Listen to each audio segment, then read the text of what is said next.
काय झालं होतं नेमकं, का बरं आत्महत्या केली सत्यपाने? तर सांगितलंच नाही त्यानं, काही सांगितलंच नाही.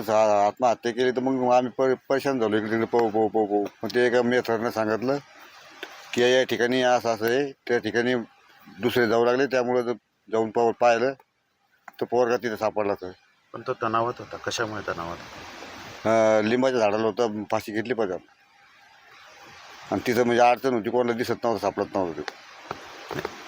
आत्महत्या करण्याचं कारण काय नेमकं? आत्महत्या करण्याचं कारण हेच की बस लग्न नाही येऊ नये, त्याच्यामुळे त्यांचा आत्महत्या केली जाते. ते साक्षीत करून दाखवलं त्याला, पण आपल्याला नाही कळालं ना ते. मग आता काय करता, आता आपण एक तर नाजूक परिस्थिती, काही म्हणता येत नाही, बोलता येत नाही. तुम्ही अनेक मुली पाहिल्या, त्यासाठी काय उत्तर मिळाले? आता मुलीच्या वडिलांनी कोण्या मुलीच्या वडिलांना म्हणायला जाऊ तर ते म्हणतात की बागायती किंवा नोकरी. जर असं असेल तर या, नाही तर लग्नच नाही करायचे. मग आता नाही म्हणल्यावर मग नाही काय उत्तर आहे? इलाजच नाही त्याला.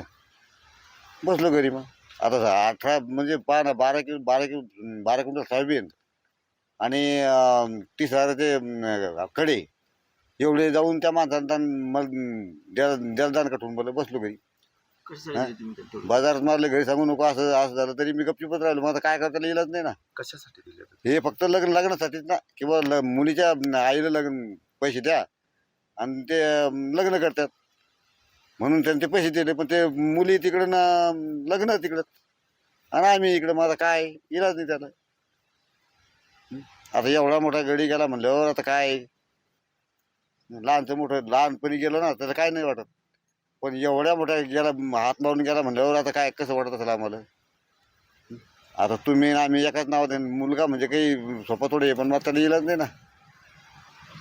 आता रोजचा आता जे जवळ आहे आम्ही तोवर आज नाही यज्ञाच आहे ना आम्हाला.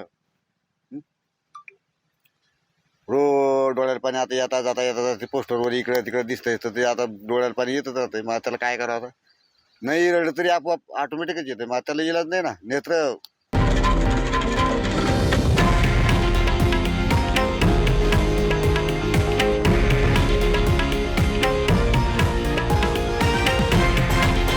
हे आहे देशातील नंबर 1 न्यूज नेटवर्क आणि आपण पाहत आहात TV9 मराठी, एकमेव.